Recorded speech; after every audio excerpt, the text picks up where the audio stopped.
ولی لوٹنے والا نہیں ہوتا بلکہ ولی لٹانے والا ہوتا ہے. ہم نے ہر ولی کو لوٹتے نہیں بلکہ لٹاتے دیکھا ہے. ارے زمین کے اوپر رہتے ہیں تو بھی ان کے نام پر لوگ پلتے ہیں اور زمین کے اندر چلے جاتے ہیں تو بھی ان کے لنگر پر ہزاروں کا گزارا ہوتا نظر آتا ہے. سے تو فضوتر یہ طبقہ مجملاً فاضل ہے یا غوث. وہ کیا جانے گا فضل مرتضیٰ کو جو تیرے فضل کا جاہل ہے یا غوث. ہمارا خاتمہ بالخیر ہوگا تیری رحمت اگر شامل ہے یا غوث. آج کی یہ محفل پنڈوا شریف کی سرزمین پر حضور پرنور مرشد مخدوم حضرت پیر سیدی علاء الحق پنڈوی رحمت اللہ علیہ کے دیار میں ہم سب عرس حضور اشرف الاولیاء کی محفل میں حاضر ہیں. تھوڑی دیر کے لیے میں حاضر ہوں اس لیے کہ مجھے جانا ہے، اس لیے کوئی طویل گفتگو کرنے کی بجائے حضور اشرف الاولیاء کی بارگاہ میں خراج عقیدت پیش کر کے جلدی آپ سے اجازت چاہوں گا. حضور اشرف الاولیاء رحمت اللہ تعالی علیہ اللہ رب العزت کے ایسے برگزیدہ بندے ہیں کہ جن کے بارے میں ہم آنکھ بن کر کے یہ کہہ سکتے ہیں کہ وہ پیدائشی ولی ہے.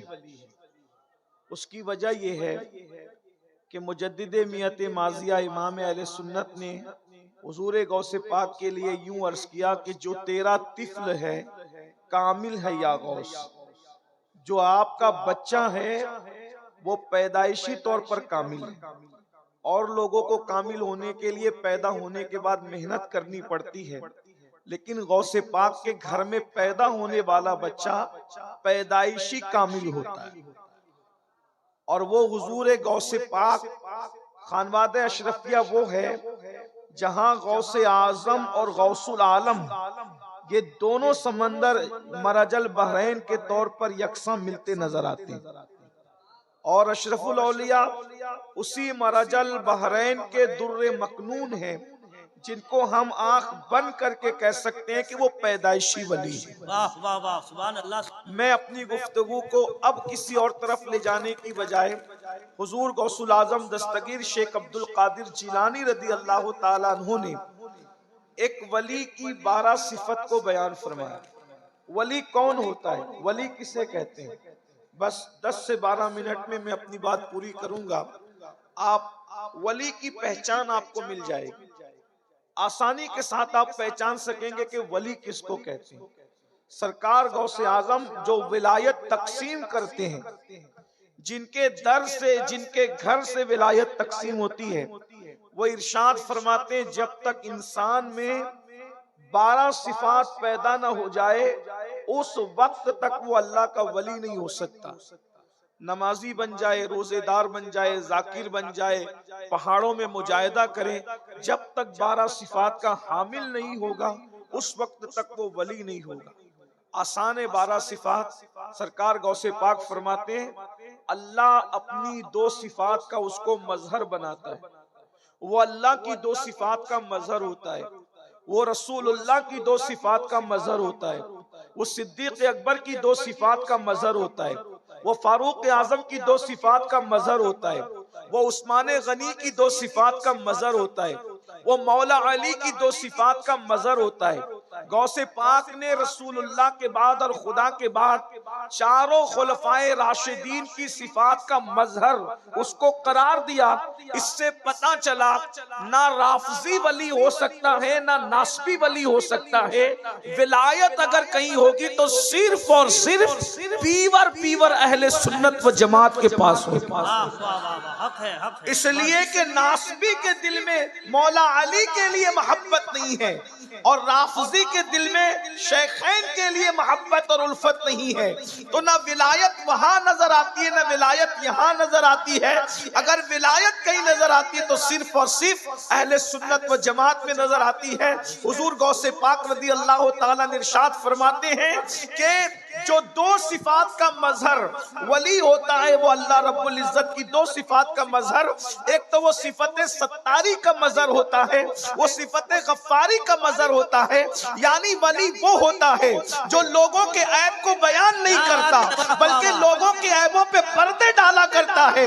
اللہ رب العزت ستار ہے، جیسے وہ بندوں کے عیبوں پہ پردے ڈالتا ہے، جب وہ کسی کو اپنا دوست بناتا ہے تو صفت ستاری کا اس کو مظہر بنا دیتا ہے، وہ لوگوں کے عیبوں کو بیان نہیں کرتا بلکہ لوگوں کے عیب پہ پردے ڈالا کرتا ہے۔ اور اس منبر پر ابھی آپ نے اپنی آنکھوں سے دیکھا کہ اللہ اکبر اپنے مرید کو منع کیا گیا، اور جب انہوں نے توجہ نہ کی تو جھڑکی دے کر کے بتایا گیا کہ اللہ والوں کی شان کیا ہے کہ یہاں پردے نہیں اٹھائے جاتے بلکہ پردے ڈالے جاتے۔ نعرہ تکبیر، ہاتھوں کو اٹھا کر کے نعرہ رسالت، نعرہ حیدری، سبحان اللہ سبحان اللہ۔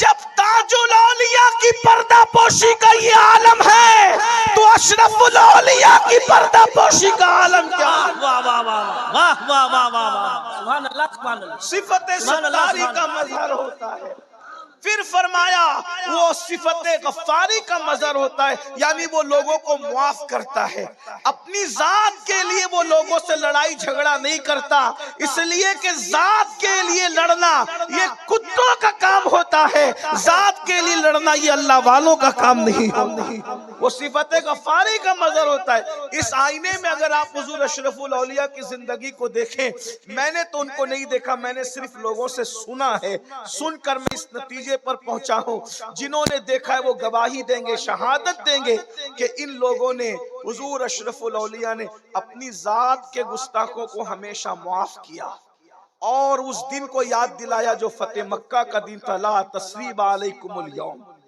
اور یہاں تو چشتیت ہے، اور خاص طور پر یہاں چشتیت اور قادریت کا بھی سنگم ہے۔ چشتیت اس اعتبار سے ہے کہ مخدوم اشرف جہانگیر سمنانی جیسا سلسلہ چشتیہ کا وہ عظیم نمائندہ جس نے سلسلہ چشتیت کو بام عروج تک پہنچایا، اور اسی لیے تو ان کے مرشد کو ان پہ ناز تھا۔ مرشد اپنے بیٹے کو خدمت سونپتے ہیں کہ تمہیں جنگل سے لکڑیاں لانے جانا ہوگا، اور سارے خلفاء اور مریدین کو ذمہ داریاں سونپتے ہیں، خانقاہ میں جھاڑو لگانا ہوگا، برتنوں کو صاف کرنا ہوگا، لنگر تقسیم کرنا ہوگا، مہمانوں کی خدمت کرنا ہوگا۔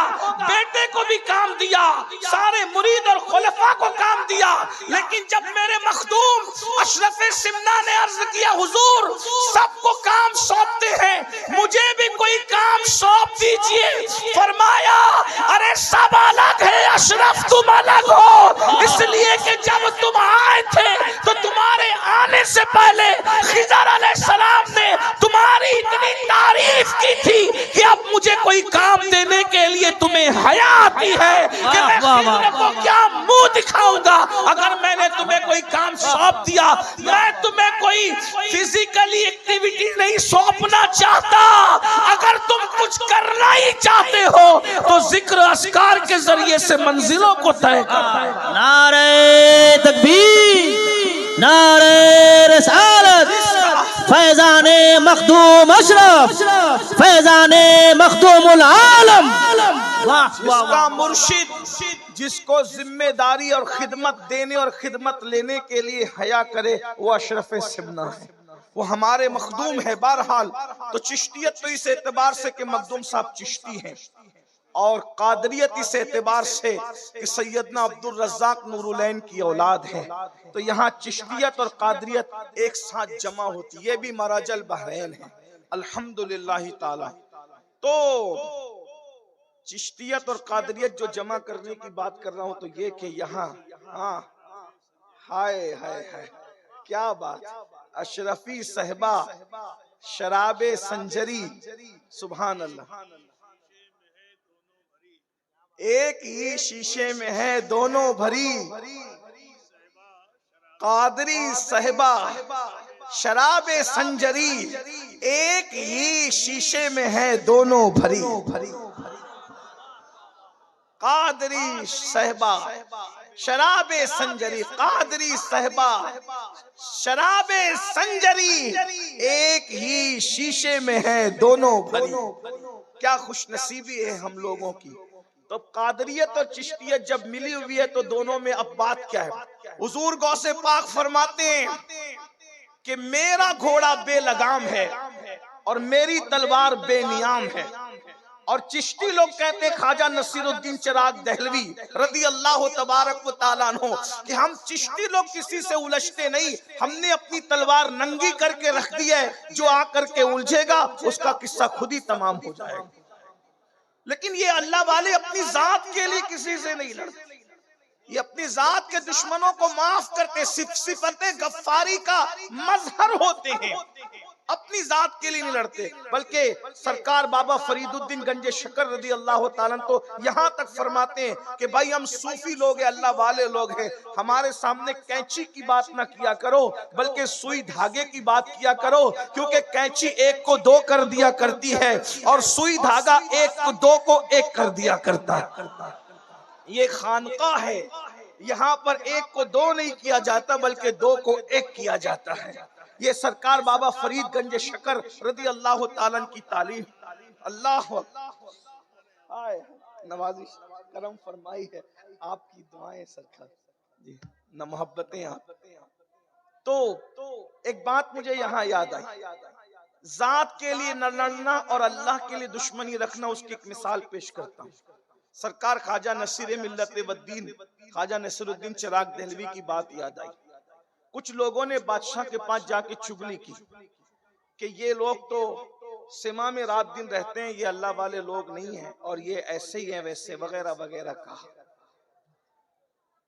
بادشاہ نے کہا ٹھیک ہے، ہم ان کو اپنا نوکر بنائیں گے اور ان سے اپنی خدمت لیں گے۔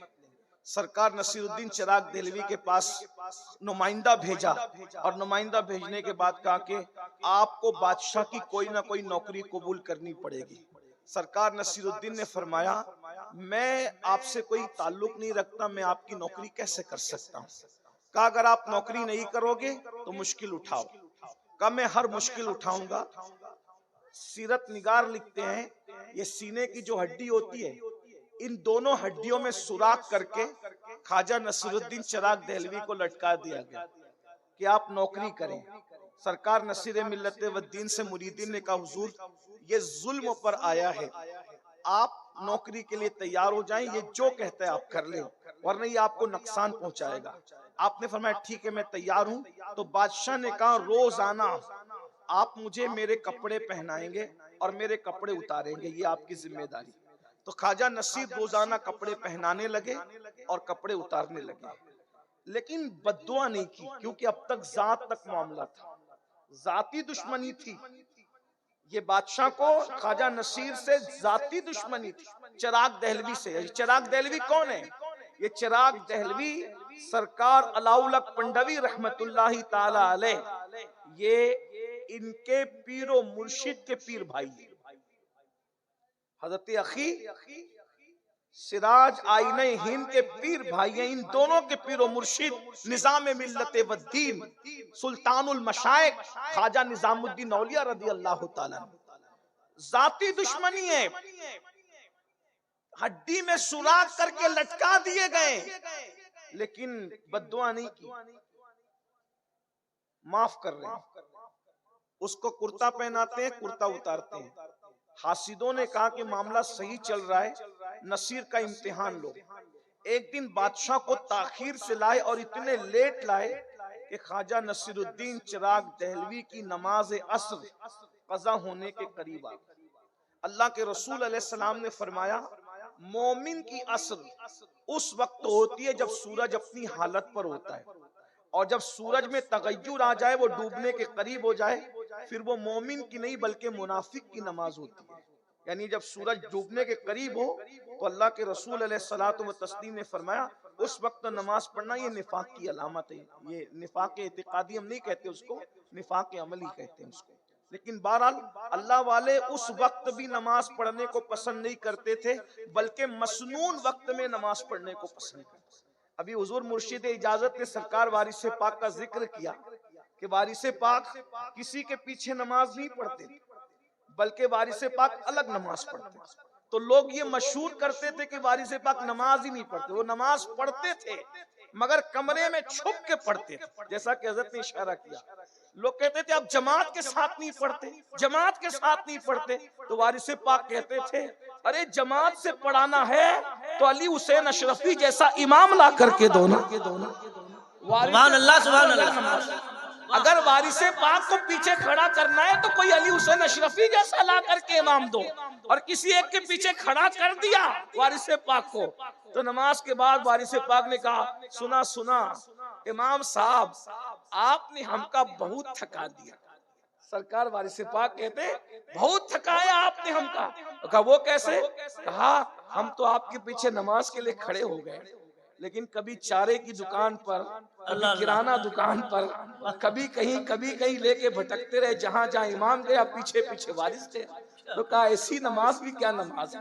لیکن یہ ہم لوگوں کے لیے, ہم لوگوں کو تو ہر صحیح العقیدہ کی ابتدا کرنی چاہیے کہ وارث پاک کا مرتبہ اور تھا, ہمارا مرتبہ اور ہے. تو اندازہ فرمائے تو بھائیو ہم لوگ کیا ہیں. کسی نے حجاج سے کہا او حجاج تو بھی ہمارا امام, اور ابو بکر بھی قوم کے امام تھے, تو کتنا بدماش ہے, وہ کتنے اچھے تھے. حجاج تو حجاج تھا, بدماش تھا, لیکن حاضر جواب تھا. اس نے کہا تم ابو ہریرہ بن جاؤ, میں بھی ابو بکر صدیق جیسا بن جاؤں. جب تم ابو ہریرہ نہیں بن سکتے تو تمہیں ابو بکر صدیق جیسا امام کیسے مل سکتا ہے؟ بس میں یہی آپ سے کہنا چاہتا ہوں, جب ہم وارث پاک نہیں بن سکتے تو ہمیں بھی علی حسین اشرفی میاں جیسا امام نہیں مل سکتا. سود کھاتے رہو گے, حرام کھاتے رہو گے, عورتوں پہ بد نظری کرتے رہو گے, اسی طریقے سے اپنی بیٹیوں کو بازار اور ولیموں میں بے پردہ گھماتے رہو گے, اور پھر سوچو کہ ہمیں بھی اعلیٰ حضرت اشرفی میاں جیسا امام مل جائے. تو بات ایسی ہے نا, جیسے ہم رہیں گے ویسے, جیسے ہم ویسے ہمارے امام, جیسے ہم ویسے ہمارے پیر, جیسے ہم ویسے ہمارے مشائخ. ارے تو خسرو بن, تیرا پیر نظام الدین محبوب الہی تو ہے نا. پیر کو تلاش کرنے کی ضرورت نہیں, ہم نے خسرو بننا ہے. اگر تو اشرف سمنا بن جائے تو علاء الحق پنڈوی جیسا پیر ہوگا. کیا بات ہے, واہ واہ واہ. اگر تو اللہ اکبر قطب الدین بن جائے تو تجھے معین الدین غریب نواز جیسا پیر مل جائے گا. لیکن بات تو اتنی ہے نا, اصل کمی ہمارے اندر ہے اور ہم الزام لوگوں پہ رکھتے ہیں. تو میں بات یہ کہہ رہا تھا, کیا بس بات ختم ہی کر دوں. اللہ اکبر, کہ خواجہ نصیر الدین چراغ دہلوی کے ساتھ معاملہ چل رہا تھا, خدمت کر رہے تھے. اتنی دیر سے لائے بادشاہ کو کہ سورج غروب ہونے کے قریب آیا اور نماز, بس آپ کی آنکھوں میں آنسو آ گئے کہ کیا میں مکروہ وقت میں عصر کی نماز پڑھوں گا. غصہ آیا. اب تک ذاتی دشمنی تھی, نصیر الدین نے ہر تکلیف جھیلی, تکلیف برداشت کی, لیکن جب دین پر بات آئی, نماز ترک ہونے کی بات آئی, نماز قضا ہونے کی بات آئی, مکروہ وقت میں نماز پڑھنے کی بات آئی, تو اس کے بعد کرتا تو پہنایا, اور پہناتے ہوئے آنکھ میں آنسو لے کر باندھتے ہوئے کہا باندھے نصیر کھولے غسال. یہ ولی کی زبان ہے, یہ ولی کی زبان ہے. گفتے اللہ بود گرچہ از حلقوں میں عبداللہ بود.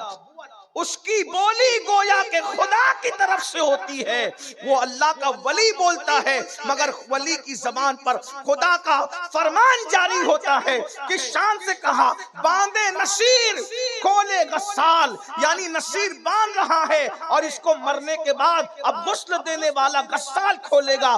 دنیا نے دیکھا آج کے سورج کے بعد کل کا سورج غروب نہیں ہوا اور بادشاہ مر گیا, اس کی روح پرواز کر گئی, اس لیے کہ اب جان کی دشمنی کی بات نہیں تھی, اب اسلام کی دشمنی کی بات تھی. تو اللہ کا ولی وہ ہوتا ہے جو صفت ستاری اور صفت غفاری کا مظہر ہوتا ہے. وہ نہ عیب کھولتا ہے اور نہ ذاتی دشمنی کرنے والوں سے بدلہ لیتا ہے. دو صفات اس میں رسول اللہ کی ہوتی ہے. ایک صفت یہ کہ رسول اللہ رفیق ہے امت پر اور شفیق ہے امت پر. تو جو اللہ کا ولی ہوتا ہے وہ رسول اللہ کی امت پر رفیق بھی ہوتا ہے